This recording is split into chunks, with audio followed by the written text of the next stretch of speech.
참 예수님,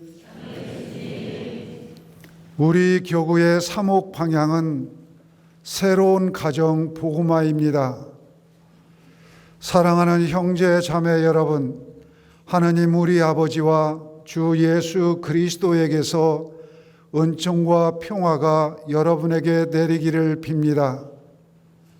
우리 교구는 교구 설정 80주년을 맞이한 2017년을 기점으로 교구 설정 100주년을 향한 새로운 복음화를 교구의 중장기 목표로 세우고 그 계획에 따라 교회 생활의 5가지 핵심 요소를 순차적으로 묵상해 왔습니다. 우리는 이미 하느님의 말씀과 교회의 가르침, 성찬례와 기도 생활을 묵상하였고 마지막으로 작년 한 해 동안은 사랑의 실천에 주력하였습니다.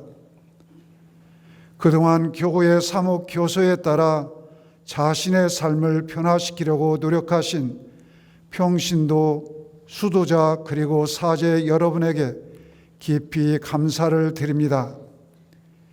이 기회에 저는 이 5가지 요소가 우리 신앙 쇄신에 꼭 필요한 요소임을 강조하지 않을 수 없습니다. 따라서 앞으로도 계속 이 5가지 요소를 중대하게 여기고 실천하기를 당부드립니다.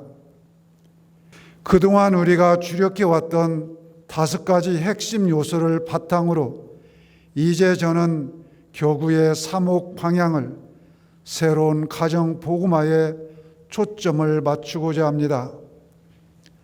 사실 인간이 걷는 수많은 길 가운데 가정은 첫째 가는 길이요, 가장 중요한 길입니다. 그런데 이 가정이 오늘날 위기에 놓여 있어 심각한 사회 현상들이 발생하고 있습니다. 현대 사회의 병리 현상을 치유하기 위해서는 혼인과 가정의 온전한 가치를 증진시킬 필요가 있습니다. 이런 맥락에서 성 요한 바오로 2세 교황은 가정을 교회의 중요 사목 분야로 삼아 가정을 위한 사목 배려를 강화하고 개발하는 데 모든 노력을 경주해야 하며 가정은 최우선 순위의 문제로 다뤄져야 한다고 말씀하셨습니다. 프란치스코 교황도 가정의 행복은 세상과 교회의 미래에 결정적인 역할을 한다고 지적하시면서 한 걸음 더 나아가 그리스도인 가정이 가정 사목의 으뜸 주체가 되어야 한다고 강조하셨습니다. 따라서 저는 새로운 가정 복음화의 튼튼한 토대를 마련하기 위해서 앞으로 3년 동안 가정 복음화의 지혜와 역량을 모아 혼인과 가정의 3가지 근본 사명에 주력하고자 합니다. 올해 2024년에는 사랑을 실천하는 가정에, 2025년에는 생명에 봉사하는 가정에, 26년에는 공동체를 형성하는 가정에 역점을 두고자 합니다. 하느님께서는 한 처음부터 혼인과 가정을 계획하셨습니다. 하느님은 사랑이십니다. 삼일체 하느님으로서 성부, 성자, 성령께서는 서로 영원한 사랑을 나누시고 그 인격적인 사랑으로 말미암아 하느님께서는 한 처음에 인간을 창조하셨습니다. 하느님께서는 당신의 모습대로 사람을 창조하셨다. 하느님의 모습으로 사람을 창조하시되 남자와 여자로 그들을 창조하셨다. 오직 인간만이 하느님을 닮은 모습으로 창조되었다는 것입니다. 여기서 이 하느님의 모습이란 삼일체 하느님의 유격적인 징계에서 보듯이 자신을 자유로이 내어주고 다른 인격들과 징계를 이룰 수 있는 능력을 뜻합니다. 그러니까 하나님께서는 한 처음부터 인간을 서로에게 자신을 온전히 내어주어 일치를 이루도록 남자와 여자로 창조하셨던 것입니다. 실제로 하나님께서는 사람이 혼자 있는 것이 좋지 않으니 그에게 알맞은 협력자들을 만들어 주겠다 하고 말씀하시고 남자의 갈빗대를 빼내시어 여자를 지으셨습니다. 그때 남자는 사랑과 일치의 탄성을 이렇게 질렀습니다. 이야말로 내 뼈에서 나온 뼈요, 내 살에서 나온 살이구나. 따라서 남자와 여자는 서로를 위한 존재로서 서로 인격적으로 일치하도록 창조되었습니다. 이러한 하나님의 계획에 따라 남자와 여자가 결합하여 하나를 이루는 일이 혼인이며, 이 혼인을 통해 사랑 안에서 일치된 인격 공동체가 가정입니다. 따라서 가정은 성부와 성자와 성령께서 영원히 나누시는 삼일체 하나님의 사랑에 그 기원을 두고 있고, 그 사랑이 가정의 영원한 원형입니다. 다른 말로 말하자면 가정의 내적 원리, 영원한 원동력, 최종적 목표는 사랑입니다. 사랑이 없이 가정은 인간들의 공동체일 수 없고, 또 사랑이 없이는 가정이 살아남고 성장하여 인간 공동체로 완성될 수가 없습니다. 인간은 사랑이 없이 살 수 없습니다. 인간에게 사랑이 계시되지 않을 때, 인간이 사랑을 만나지 못할 때, 사랑을 체험하고 자기 것으로 삼지 못할 때, 사랑에 깊이 참여하지 못할 때, 인간은 자기에게도 불가해한 존재로 남게 되며 그의 생은 무의미합니다. 예수 그리스도께서 하느님의 계획을 되살리시고 완성하십니다. 그런데 하느님께서 혼인을 통하여 이루시려던 사랑의 계획은 죄의 상처로 인해 위협을 받았습니다. 곧 부부가 서로를 비난함으로써 그 관계는 왜곡되었고, 상호 간의 매력은 지배와 탐욕의 관계로 변하고, 출산의 고통과 생계의 유지라는 고생이 부과되었습니다.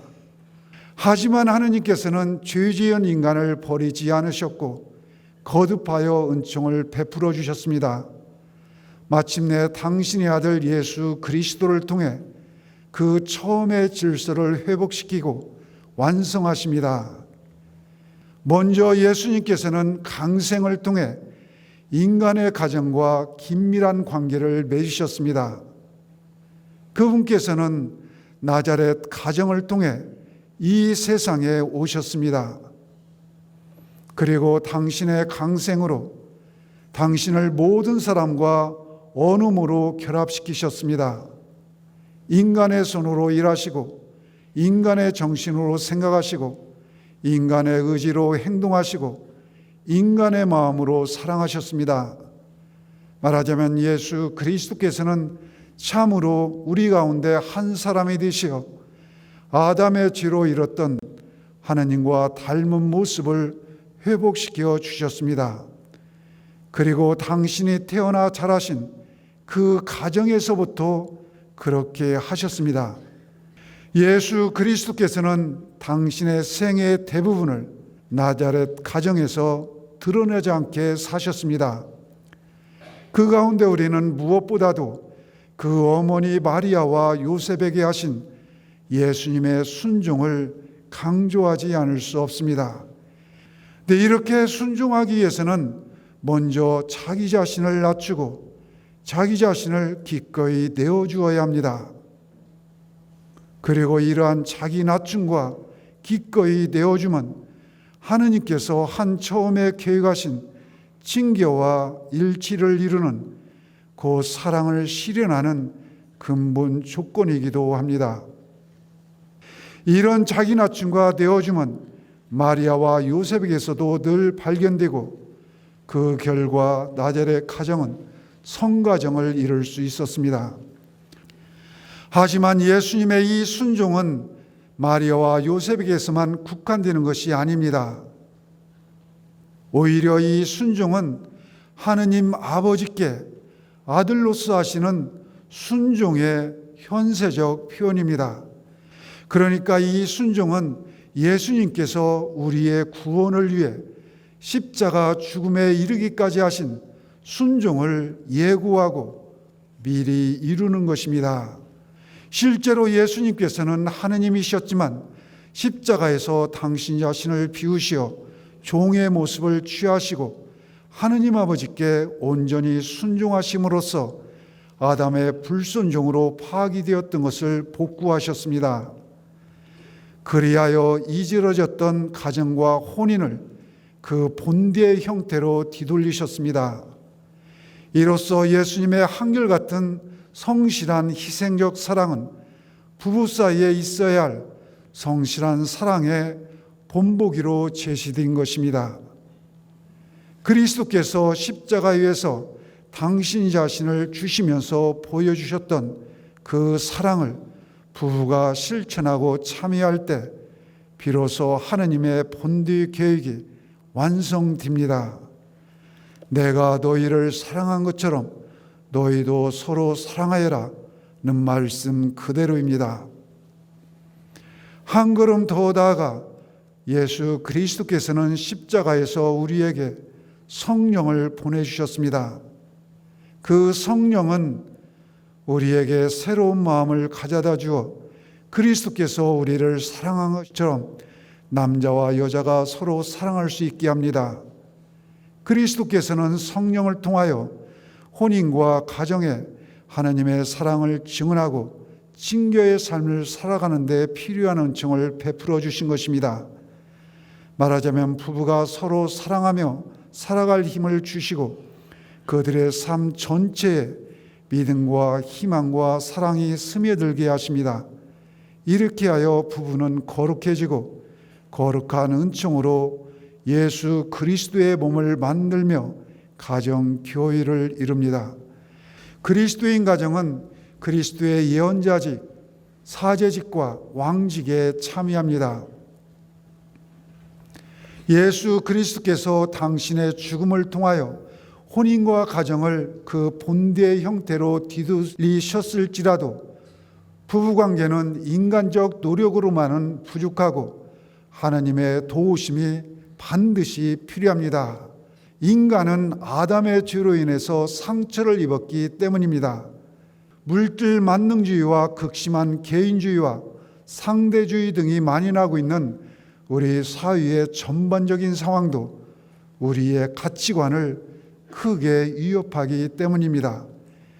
이런 상황에서 부부의 사랑이 제대로 성숙해지고 풍요롭기 위해서는 남편과 아내가 서로 함께 노력하는 데 만족하지 않고 함께 하느님을 바라보고 하느님을 중심으로 삶을 살아가야 합니다. 혼인과 가정을 처음부터 계획하신 분은 바로 하느님이시며 이 삼일체 하느님은 모든 참된 사랑이 흘러나오는 신비이기 때문입니다. 아내와 남편의 둘만으로 노력으로는 충분하지 않습니다. 그 사이에 하느님께서 반드시 계셔야 합니다. 이런 진리는 가나의 혼인잔치에서도 명백하게 알 수 있습니다. 거기에서 포도주가 떨어져 축제 분위기를 잃을 위기에 처했을 때 하느님의 개입으로 기쁨의 잔치를 계속 이어갈 수 있었습니다. 이렇게 혼인과 가정 안에서 하느님의 활동이 적극적으로 받아들여질 때 그 가정은 어떤 모습을 보일까요?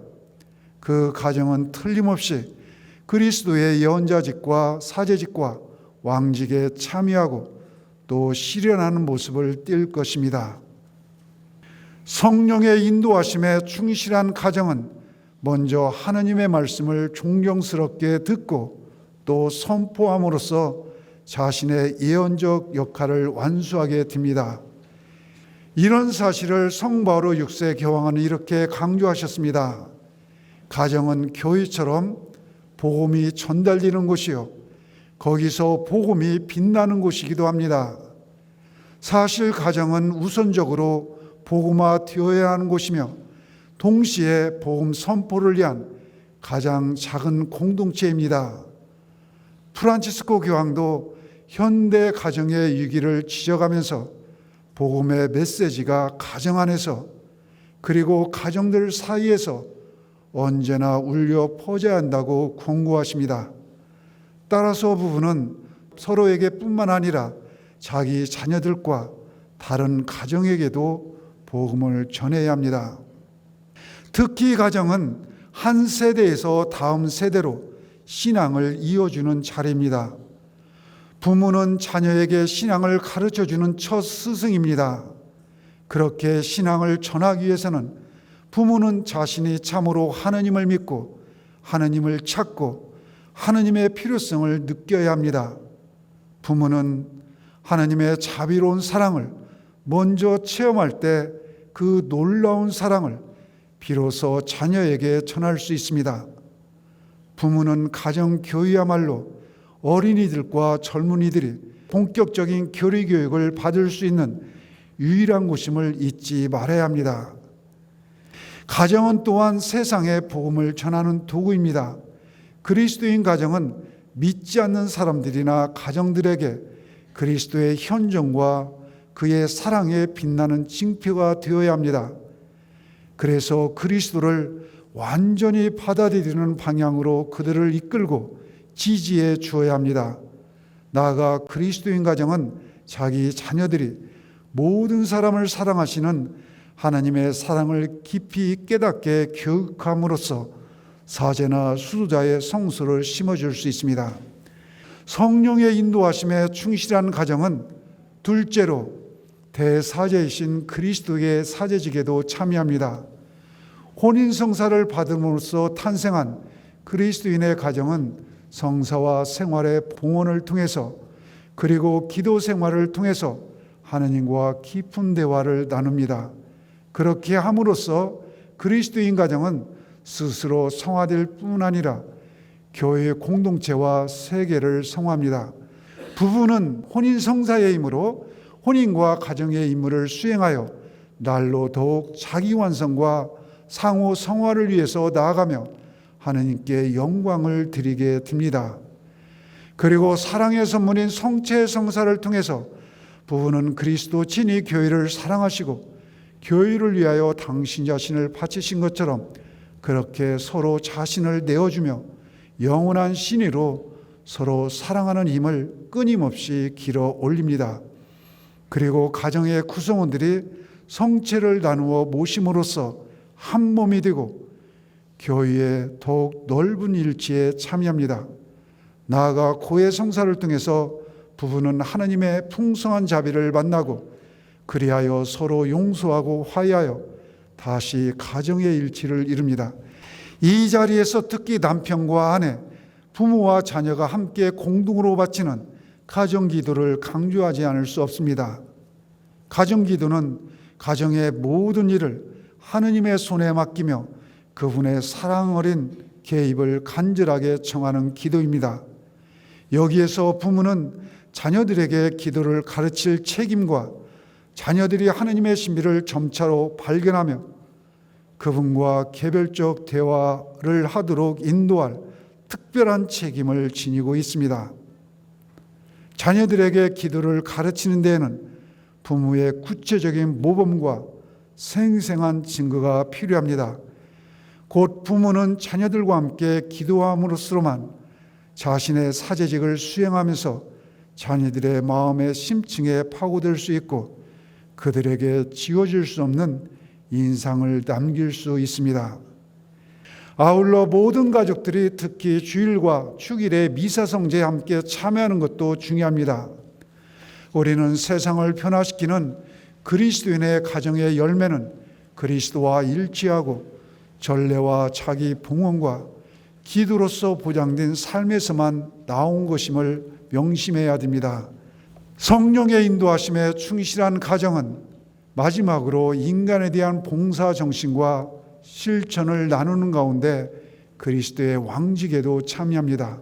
사실 그리스도께서는 우리에게 서로 사랑하는 새 계명을 주셨고 이 계명을 실천할 수 있는 힘인 성령까지 베풀어 주셨습니다. 따라서 그리스도인 가정은 모든 인간을 환영하고 존경하며 봉사해야 합니다. 엄밀히 말하자면 가정이야말로 사랑을 배우고 키우는 학교입니다.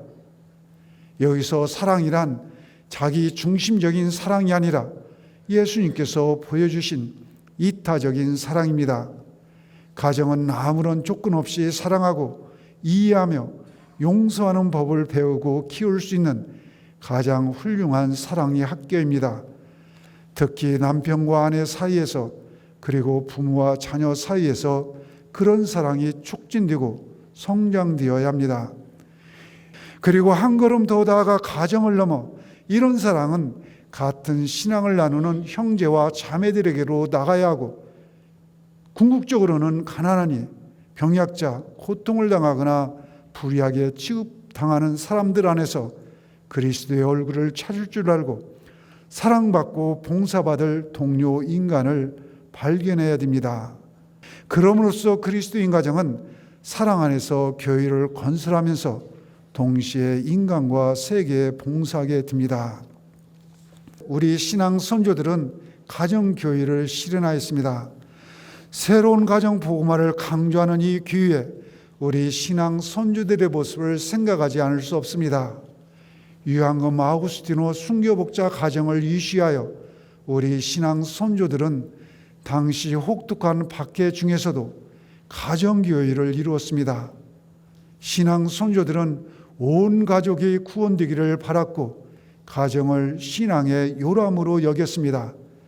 말하자면 가정에서 신앙 선조들은 말과 모범으로 자기 자녀들을 위하여 최초의 신앙 선포자가 되었고 기도하고 감사드리며 거룩한 삶을 증언하고 극기와 사랑을 실천하였습니다. 그러니까 집 밖에서 자비를 베풀고 교회를 가르친 데 멈추지 않고 가정 안에서부터 본인이 가르친 바를 실천하여 가족 모두로부터 존경과 사랑을 받았습니다. 이 때문에 그 자녀들은 가정 안에서 끊임없이 기도하는 법을 배우고 궁핍 가운데에서도 자신의 재물을 어려운 이웃과 나누는 사랑을 배울 수 있었습니다. 그 결과 신앙 선조들의 가정은 믿음과 희망의 사랑의 공동체를 이루었습니다. 가정 안에서 가족들이 스스럼 없이 징계를 이뤘고 성령 안에서 성부와 성자께서 이루시는 징계를 보여주었습니다. 이런 훌륭한 모범에 많은 사람이 과마를 받아 입기하는 바람에 박해의 상황 속에서도 신자들이 늘어났던 것입니다. 신앙 선조들의 이러한 훌륭한 모범을 본받아 우리도 가정 교회를 이루도록 마음을 모아야겠습니다. 이제 우리 교구가 올해부터 앞으로 3년 동안 구체적인 실천 내용을 제안합니다. 첫째로 매월 마지막 주일에는 모든 본당에서 가정 성화를 위한 미사를 봉헌합시다. 이때 가족 구성원들이 뒤도록 같은 미사에 함께 참여하여 서로를 위해서 기도합시다. 둘째, 지구나 본당 차원에서 가정과 생명, 성과 사랑에 대한 교회의 가르침을 함께 배우는 자리를 마련합시다. 특별히 올해에는 교황 권고 사랑의 기쁨에서 사랑을 빼어나게 설명하고 있는 제4장 혼인의 사랑을 꼭 읽고 묵상합시다. 세 번째, 각 가정은 가정교회를 이루기 위해서 가정기도를 바칩시다. 옛 전통을 되살려 아침 저녁으로 아니면 적어도 저녁에 가족이 함께 모일 수 있는 시간을 정하여 기도를 함께 바칩시다. 그리고 가정기도 위에는 부부가 서로에게 또 부모가 자녀에게 안수기도를 합시다. 이때뿐만 아니라 삶의 중요한 계기마다 서로에게 축복해주는 안수기도는 가족 간의 사랑과 신뢰를 한층 깊게 할 것입니다. 네 번째, 천정성체 결의 때 되도록 부모와 함께하는 가정교리를 활용합시다. 가정교리는 가정은 교회처럼 복음이 전달되는 곳이요, 거기서 복음이 빛나는 곳이라는 교회의 이상을 잘 구현하고 있기 때문입니다.